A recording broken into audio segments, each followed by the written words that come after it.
What is going on, everyone? My name's Boit, and I'm back with some more Age of Mythology. The Titans action spawning in the bottom of the map in the blue color, playing as Thor. His name is Matreiuss. His opponent today in the red color, playing as Poseidon. His name is the Rapl. The map is Ghost Lake, and this is exciting. I'm excited. This is a matchup we don't get to see very often. Normally, it's Rapl is Norse and Matreiuss is Greek, but we see the opposite here. The absolute opposite. So what's going to happen here? I don't know. Matreiuss has been toying with his Norse quite a bit recently, whether he's training up the Norse for the 3v3 tournament coming up, or he's just having fun playing Norse. Maybe he thinks that Norse is the strongest civilization right now. It could be a whole bunch of different things. Could just be having fun, all of the other good stuff. I mean, after all, the game is just a really fun game. So we'll see how it's all going to go. So onwards and upwards is the phrase of the week, apparently. So we'll see what's happening. So Thor has got a couple of different options that you might want to try in this matchup to find an advantage. And I generally think that one of the more... I see why. I was like, why are you killing off all the Aurochs? I'm like, oh, Lures on the map. So one of the options which I think is really, really good for Thor, which I think is super unexplored, is the idea of going for Dwarven Armory. So nearly every Thor player advances around 7 food, 4 wood, 4 gold when you do the standard advance times. If you're going that late, you've always got some excess resource in the bank. And I feel like Norse players struggle to get going a little bit because of this. If you just spend it on, say, copper mail, then your units become a lot less weak in the early games. It's a beautiful food patch there for Matreiuss. So I really think that what you can do here with Thor is go for early copper mail into like mass raiding cavalry or something like that against the Hippocon, and find yourself having a really, really good game, because this is Ghost Lake, and Ghost Lake is super aggressive. We've got double caribou spawn, 1 gold mine Ghost Lake. So it's a super aggressive variant of Ghost Lake. We've got a really, really good gold mine over here for Matreiuss on the bottom side, and a gold mine on the top. But if this gets spotted on the second gold mine, at any point here, things can go really, really south. Same thing for Rapl with the second gold mines. They're right next to each other. So a timing attack on these gold mines is going to be absolutely brutal for Rapl. And now if we talk a little bit about what potentially Rapl could do in this game, well, this is the question, right? Poseidon players really love Hippocon. Why? Because it's the god's bonus. But Poseidon's got so many other bonuses inside of it apart from just Hippocon. The big bonus number 1 is Poseidon has got access to lure, which means he's got consistency. So consistency means nothing in this map because we've got 4 Aurochs in the base, so that's fine. So you can't, like, say, take an advantage like where you're on Oasis. Say you have like a 3 zebra Oasis or something, cast lure, you're always going to be able to get yourself like a 4-minute advance time on Oasis and put early pressure on.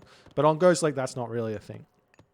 So other options are, well, I'm thinking semi-fast heroics here for Poseidon most of the time. I don't want to stay in the classical age and go full mass Hippocon against Thor at all. I want to say, what are you building?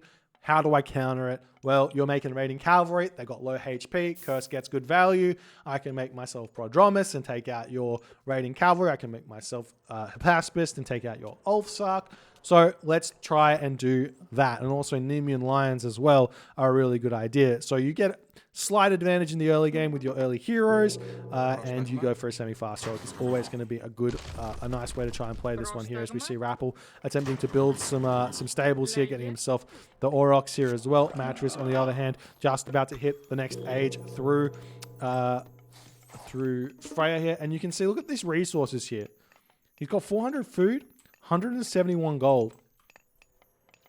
He could have dropped an armory while he was advancing, got himself copper mail, and still have all these, and still have 400 food and enough gold in the bank here to do kind of whatever he wants. And that just requires a little bit of different ordering on the villages. Maybe 5 villagers on wood for the first little bit instead of 4. And then pull that villager off onto food a little bit later. Some options here, but we're just going to be seeing raiding cavalry. Look at all the resources in the bank that Thor has got here. Whereas if you take a good look at what Rapl's got, he's got the same issue, to be honest. He's got himself 400 food in the bank, so he has to figure out a way in which he needs to spend that.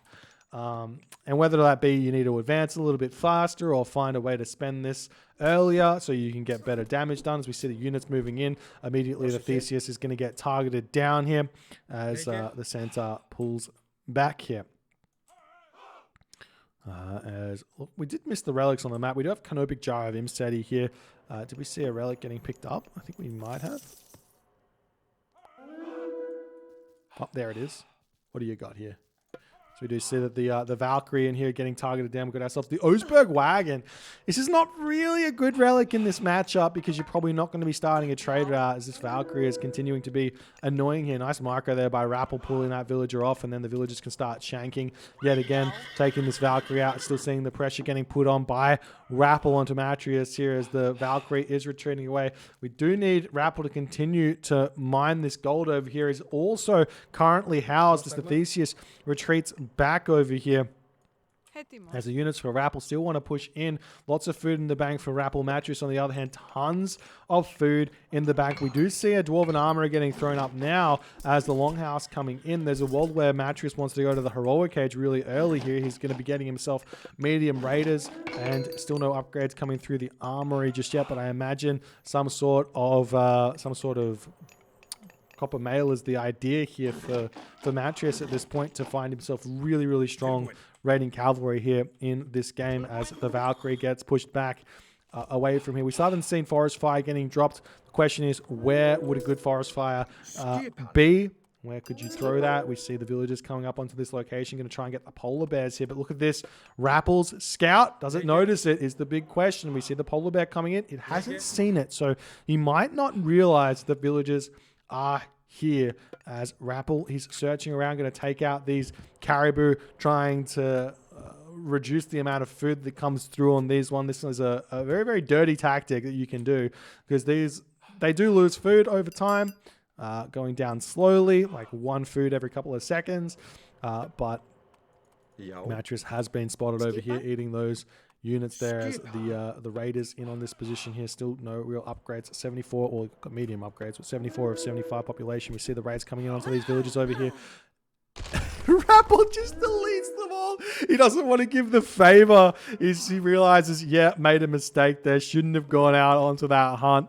Gonna just delete them all instead of giving the favor. That's pretty funny, but it does mean that the raiding cavalry are going to move into Rapl's base here. Going to start taking down more villages here. Forest Fire gets dropped. 2 villages going down. 3 villages potentially going down, as it's going to be retreating back into the home location here. One more attack does go down. Could have jumped into the tower, decides against it, as now Rapl is saying, well, I got to put pressure onto my opponent here. There's no way we're going to be continuing this game otherwise, as Matreiuss trying to defend here on this position. We see the dwarves getting pulled back just a little bit here, as the Hippocon going to be able to clean up these raiding cavalry very, very easily. The dwarves can move back into the home gold mine. It's 376 gold remaining there as the villagers trying to shank away in this location. The Raiders in the main base of Rapl going to go absolute work on the villagers of Rapl here, not losing any Hippocon here, as both players' economy is getting absolutely destroyed at this point. Rapple's got 10 villagers working. Matreiuss has got 9 villagers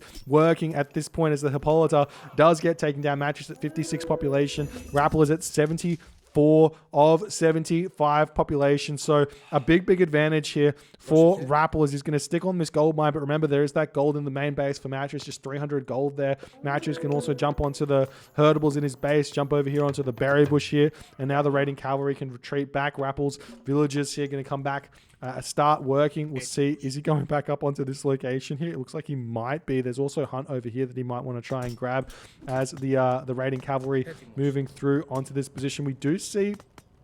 Oh, wait, did we see any upgrades? Looks like no upgrades just yet for Matreiuss as the Hippocon coming back in over here. Remember, Matreiuss 62 of 55 population. Rapl still has the advantage here in terms of population. It looks like he's going to decide to take this fight. He does have the Theseus here as well. The micro in this fight's going to be huge. As now the militia coming in to bolster this army. They will be absolutely huge. As now the longhouse going down as well. As not only Matreiuss housed at the moment, he's going to be losing military buildings. We do see that the villagers are going to be making their way over onto this gold mine. Does Rapl have any line of sight on that gold mine? Answer is no, but he knows there has to be a gold mine over there here because he scouted the entirety of the bottom side of the map, and he knows there's 2 gold mines on this ghost lake. As now the houses getting taken out. Where is Matreiuss going? Matreiuss's sixth sense here coming in absolutely clutch. He's going to move in. He's going to be so happy to see 6 villagers on this position here, and he's going to kill every single one of them. Rapl gets caught out yet again as the Hippocon swinging around this location. Matreiuss, too smart, pulls back his units here, the units of Rapl trying to find this gold mine over here. The villagers turn around, start shanking. They all get picked off here. Beautiful play by Matreiuss. Rapl going to be kicking himself for going out there. He still has got himself hurtables in his base. He's got a wood line over here. He can chop down. He can start thinking about farms instead of going out onto that wood, onto that food there. As the villagers over here going to be finishing up the berries as they're moving in. We don't see any like spirited charge or anything like that. The villagers turning around, going to start taking this fight here. Rapl can't really afford to lose his Hippocon here, as they are mostly going to be getting taken down. There's so many villages here for Matreiuss, able to take out all of the Hippocon right now that Rapl has got here. As now the villagers coming in onto this position, going to be trying to take down the villagers in the main base of Rapl, as Rappel's Hippocon mostly all get taken down. He's got no resources in the bank. 56 of 115 population to Matreiuss's 75 of 95 population here, as the Ulfsar come out and deal with these Hippocon nicely. And Matreiuss is realizing he's in a very good position here, as the Hippocon going to swing and going to try and take down these gold villages that are over here. Rapl hits 16 villagers on food at this point. He can't, well, he can go back onto this gold mine. He's still got 734. He's got 16 villagers remaining, ladies and gentlemen. That's it at 11 minutes, 36 seconds into the game. Matreiuss he's only got roughly the same gathering at this point here as well. As I guess he's got mostly just on wood here, as the Hippocon swinging through here, going to try and pick off a villager or 2 on this location. We'll see if they're going to turn around and start fighting here themselves. They do see that Matreiuss retreats away here on this location. We see the Hippocon swinging through, but there are these raiding cavalry here, as Rappel's going to try and take this fight here, as over here Rapl decides to tap out in this game. He does move back onto this food yet again, but no chance for Rapl remaining after losing all of those villages. I think that Rapl decided to go for this food instead of just taking the easy route, going for wood, starting the farms, and maybe walling up a little bit. He just went too crazy. This was a wild game of just absolute torture to your own economy, just saying, nah, I don't care. I'm going for raids, going for raids, going for raids. Matreiuss outraids Rapl just a little bit, but that obviously is natural. As, I mean, these Hippocon, they've got themselves thundering hooves, they've got themselves medium cavalry, whereas these Hippocon, they've just got medium cavalry. They can't compete with the speed advantage that Matreiuss has got here, that Thor has got here. And Matreiuss gets the dub. If you guys enjoyed this game, please consider hitting the follow on the Twitch. If you're on the YouTubes, hit that subscribe button. I'll see you guys in the next game.